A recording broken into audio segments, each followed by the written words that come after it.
Hey guys, Optimus Prime 86 here for another unboxing, somewhat, and review, and I'll explain what I mean there in just a minute. This week we're deviating a bit from our usual content, so as you'll notice, it is not a Transformer before us, but a very exciting new addition to my collection. This one is my first NECA acquisition of all. It's a Ninja Turtle, and of all the masterpiece movies of 1990, the original first live action movie, Leonardo.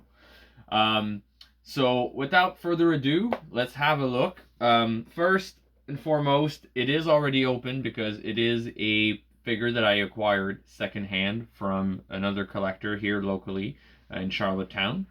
Um, well, also, as we're going to open the box, you guys are going to notice that the plastic has started to come off.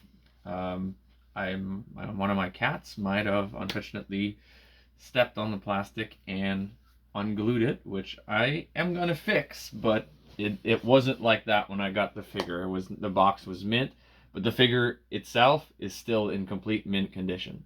So first, let's take a look, as usual, at the packaging. So on the front, we have the window that lets us see the figure, the accessories, and this image that I used to have as a kid as a puzzle, 300-piece puzzle with the buildings atop, poster from the original movie.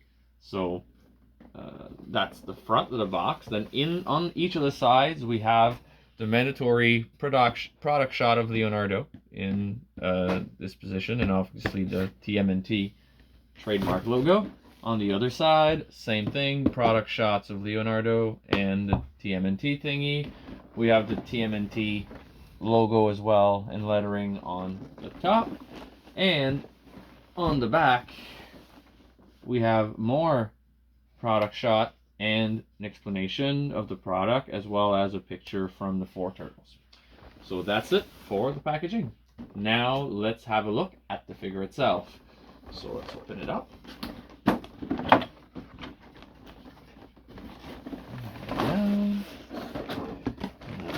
Alright. So try not to mess up my plastic here because I'm going to want to fix the box. I like to keep, for products like that, I like to keep not the product in the box, but the box in mint condition.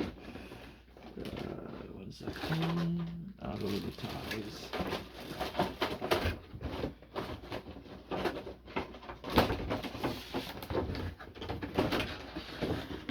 So here we are. And then we'll get the accessories out as well.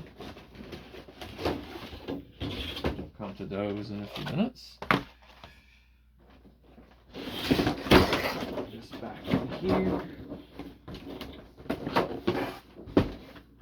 Close the box. Put it aside. Alright. So first, let's have a good close-up look at the figure itself. Just let me adjust the camera. Zoom in a little. Actually, let's do a hand look. So you can see the detailing that really went into this figure from the face, and when I acquire his brother, I will show them side by side, but each of the faces has been nailed so exactly the way they looked in the movie. And the reason for that, I was reading about it, is because when the team was put in charge of making those figures at NECA, they actually got a hold of the kind of decrepit suits from the movie. They were restored to their former glory, and then they were used as examples to basically make those figures, especially the head mold. So you have all the detailing in the bandana itself, as well as in the eyes, like down to like the pupils, which, let me see if I can have it better with the light. See there, like all the detail. And then the facial expressions. But not only that, like you can see on the skin, all the scaling has been done like as the turtle would. You have like all those pimples and spots, even down to the elbow and knee pads, like, 1 second, down to the little bits of stitchings and stuff like that. It's very, very, very attention to detailed, like down to the lining of the muscles, some of the veins coming out, and even the shell, like down to here at the back, but also each of the scales.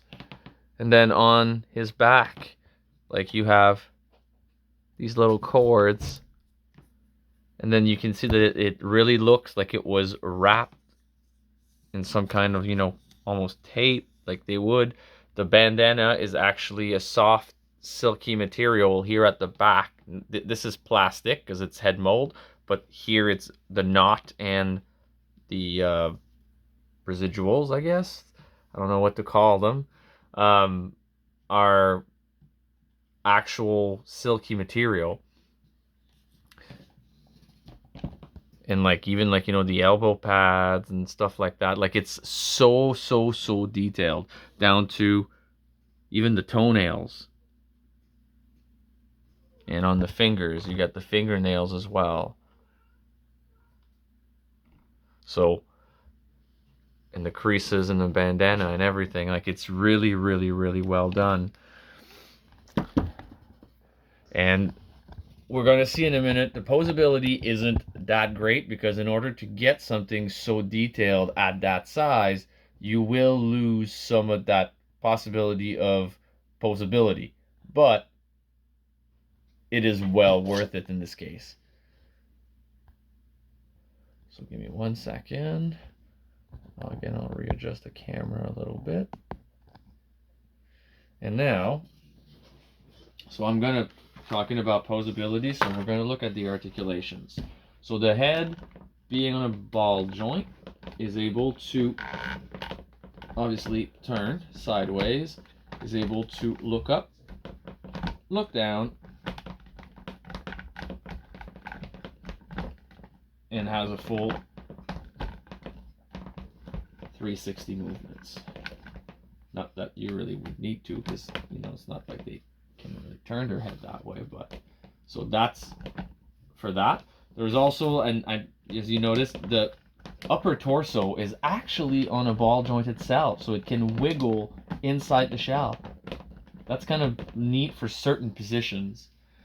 For the shoulders, you have a 360 movement there. You also have, on a tight ratchet,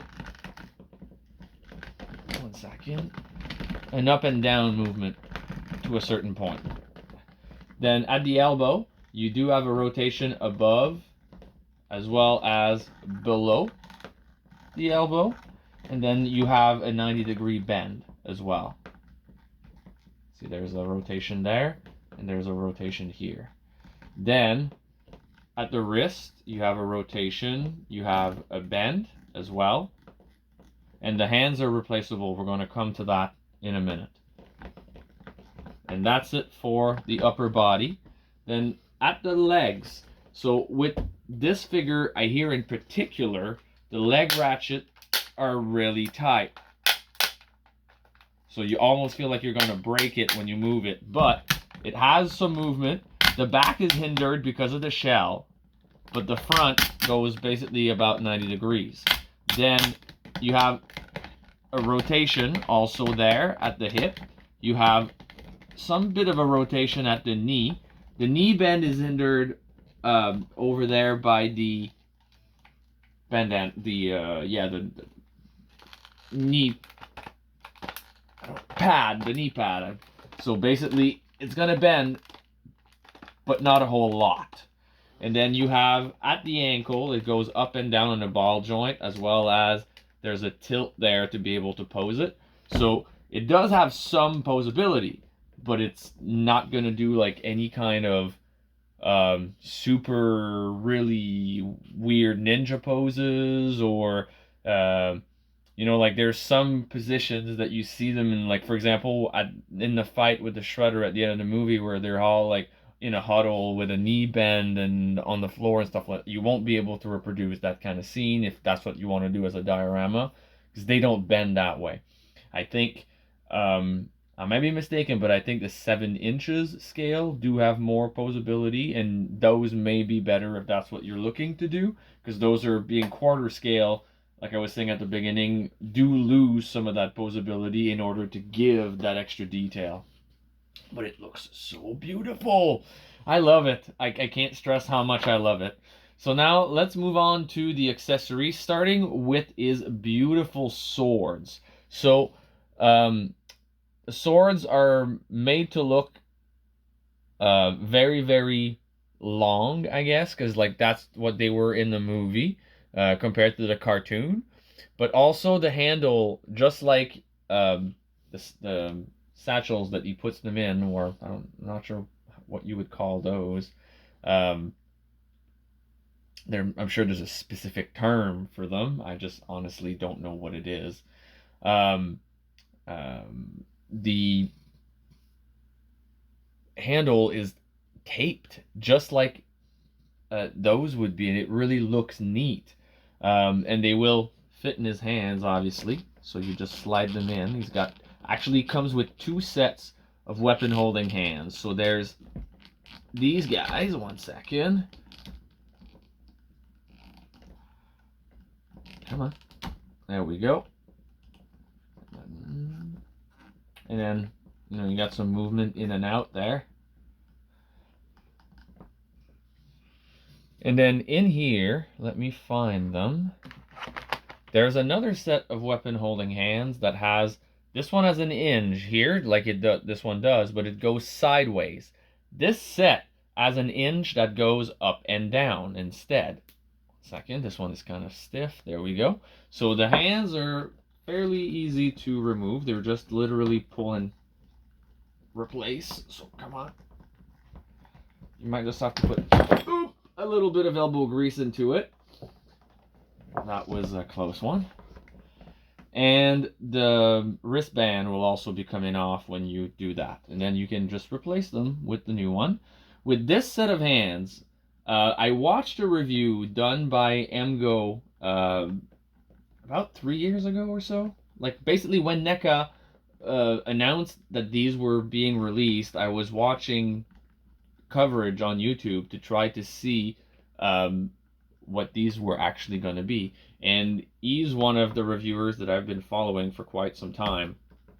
And I really loved his review of the figure. He was very in detailed with it. And he gave a trick in it, with this hand in particular, to not push it in all the way, to give it a little bit of give, because you're getting, those are meant to give you some sword pointing positions.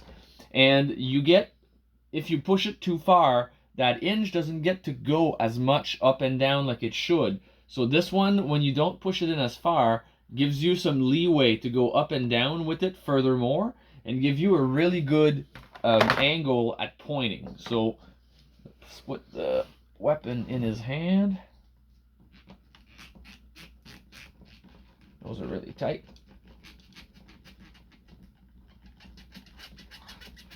It's to get past the thumb, then you're good. There we go. Because it's the bottom of the sword getting past the thumb, because it's a little bit larger. There. So let me position him so he stands. And then you're able to have him, like, you know, literally point. So let's see if I can pose him somehow.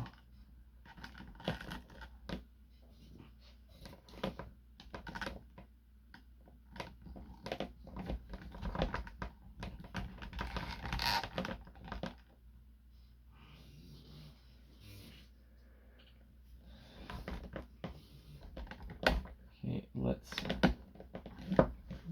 turn his body a little bit. Bring the arm out.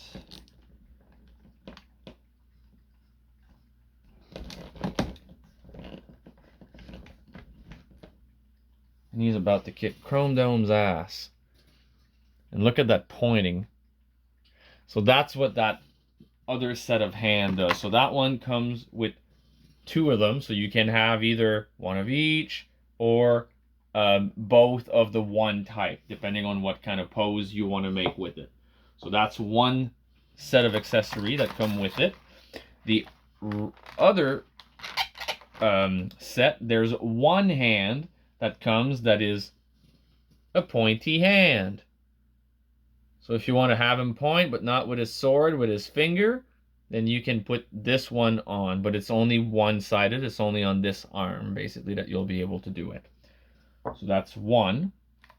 Then it also comes with a set of 2 different kind of more relaxed hands, if you will. They're the ones that you would use to hold his other accessory, the slice of pizza. So you can hold it like this with one of them, sideways between his finger, or I mean, if he really wants to be weird, he can just hold it in his hand with a cheese melting in it. You can do all kinds of things with it. So that's the one. The other one is kind of more open, so it's kind of like if he wants to eat it, holds it and brings it to his mouth. So that's, or again, you can do it this way. So like holding it sideways kind of thing. So those are the 2 pizza holding hands, we'll call them. And obviously, yeah, sorry, I didn't really show. So the slice of pizza here with all the, lovely toppings and really nice artwork. And then we have one more hand, and that one is for the last accessory, which is the ooze canister. So this one is the canister holding hand, I guess, or the ooze, the ooze hand. So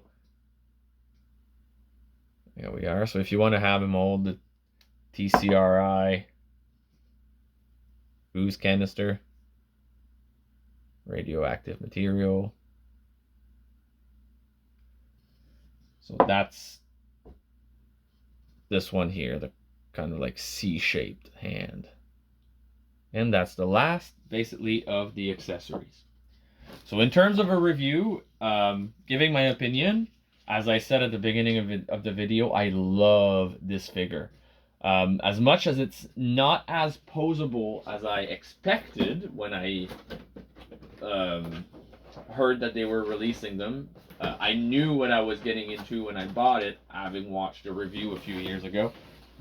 It took me a while to find them at a good price, and this one being secondhand, the gentleman was letting it go for $100 Canadian, pretty much, I would say, mint in box, in the sense that it was taken out, displayed, never really touched, and there's no scuff, no mark, nothing missing, nothing broken. The figure is literally in mint condition with the box. It just was opened before and displayed. So at that price, I just couldn't let it go by.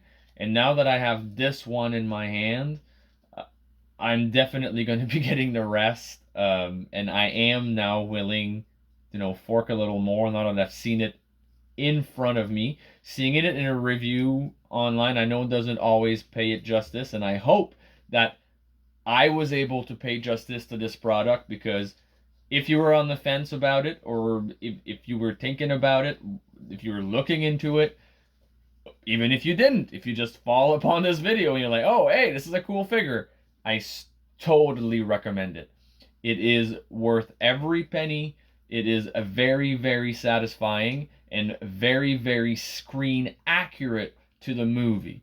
I love it. It's a movie I grew up on myself, literally as a kid. As people probably can tell by now, I have a French accent because French is my first language. And as a kid, not understanding a lick of English at the time, I've watched this movie in French over and over and over and over, to the point where at the time I literally knew every line to every character in order. I could literally recite the movie without watching it.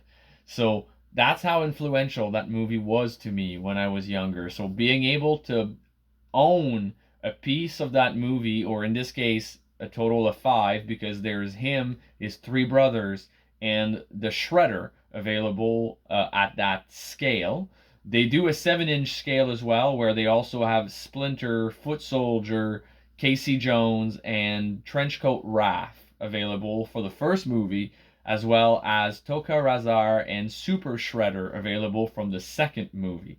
But in this quarter scale, which for Leo is 16 and a half inches, they only do the five figures, at least at this point. And Neca, if you're watching, please, please, we love those quarter scale. We would love to have the rest of the set in the same scale. Thank you, thank you. Please make them and please take my money.